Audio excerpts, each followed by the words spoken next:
Hi, I'm Mr. Miyagi, and this is Mr. Miyagi's Workshop. Yeah, well, I'm back from my Utah trip. It was an excellent trip. I didn't do a lot of filming down there. Mainly, it was really kind of a pain.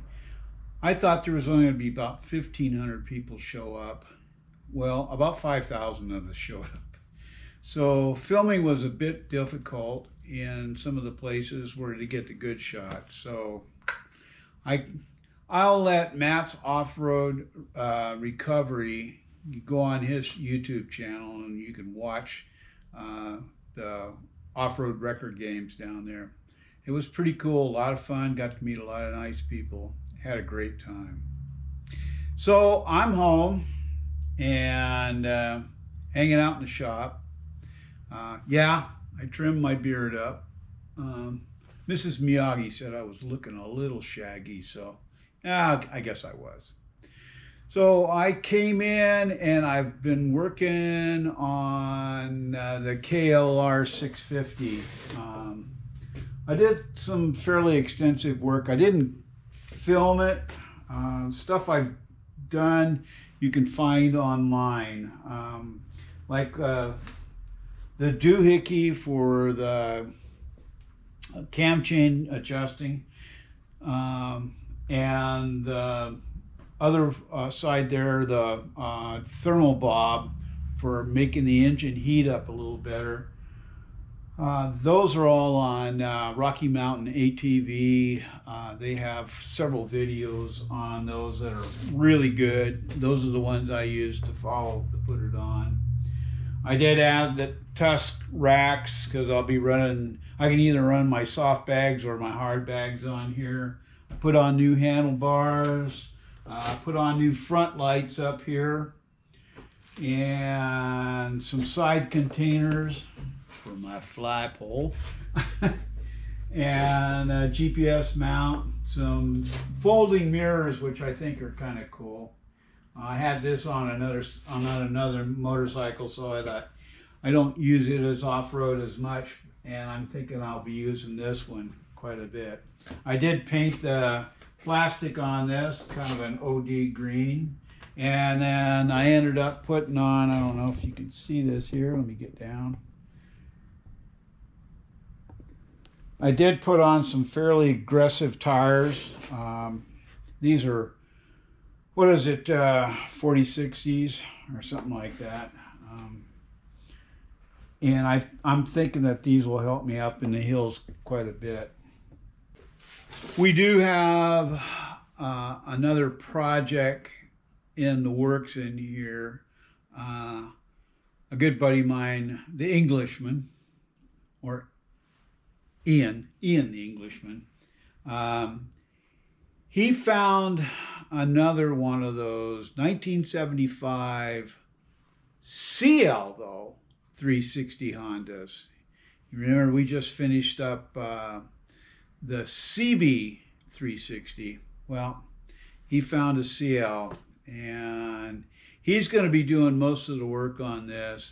We're going to turn it into a scrambler. So when he needs my help, I'll give him a hand on it. But we'll be filming that one.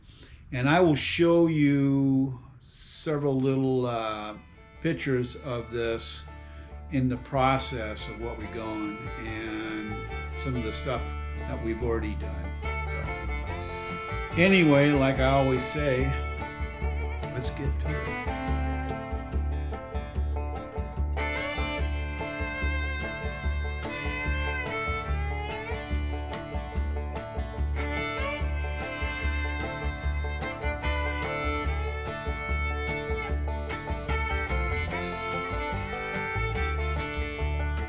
You can see that we've got this engine tore down now on this.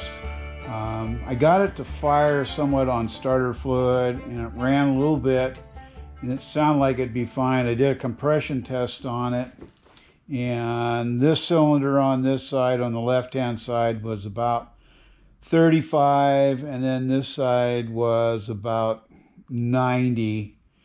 I honed the cylinders, cleaned those up, but I did, once again, we did find like we did on the other one, some broken rings. So the bike did sit for quite some time. It had, I don't think it had been run since 2005. So it was just sitting over, and it was starting to become a parts bike. They've already taken a few parts off the bike, kind of stuff that we would like to have had, like the top triple tree. We're missing the top triple tree and the headlight housings, but we're, like I said, we're going to turn this into a scrambler. So there is some modifications that we are going to do here. We're going to cut part of this back frame off and then make it fit up a little tighter on this seat, and maybe have it so that this bar pulls out, this back bar, so we can put a bedroll or something on there. This seat will actually slide up a little closer up in there, so this gets changed a little bit. And then a lot of like the rear foot pegs and the center stand mount we're going to cut and take off there, and just pretty much make this kind of an off-road scrambler. So it should be fun.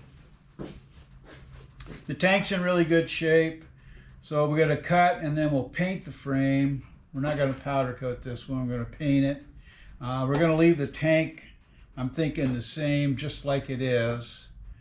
We're blacking out the motor.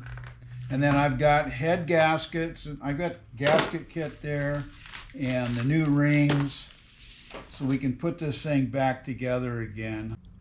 I still need to do a valve job on this. I want to go through and clean this up. I've already taken out most of the carbon and kind of got the area cleaned down. And then we did run a hone through these cylinders. I'm going to run it through there a couple more times, mic it out a little bit. This cylinder is still within tolerances and stuff. We got to clean up the swing arm and the springs and everything. We're gonna end up doing something with those. I'm not sure yet, but anyway, this is where we're at with this motor. I had a request from Jesse, one of the subscribers, whether I could show how to build the pan and maybe put the upholstery and everything on it. So I will be doing that next week. While the Englishman works on the CL, I'll be trying to finish up the CB. And we'll see how we go from there. That ought to be a fun project. We know what we want to do. I'm going to do a little bit of tooling on it. Not a lot, just some simple stuff. Next week, like I said, we'll be doing the seat on the CB, and then be working on the CL over here. Now, the Englishman and I are going to go take a small trip. We're leaving this weekend to go up in the hills, maybe do some fly fishing, take the mountain loop road and check things out up there, have a good time, and then come back and hit it pretty hard. But if there's any questions or comments, you can put it in the comment section below, or you can send it to my email address at tmiyagi@hotmail.com. And if you've liked this episode, please like, share, and subscribe. And don't forget that ringy-dingy button for the next episode coming up. So this is Mr. Miyagi saying, you be safe out there. Hope to see you on the road. Ciao.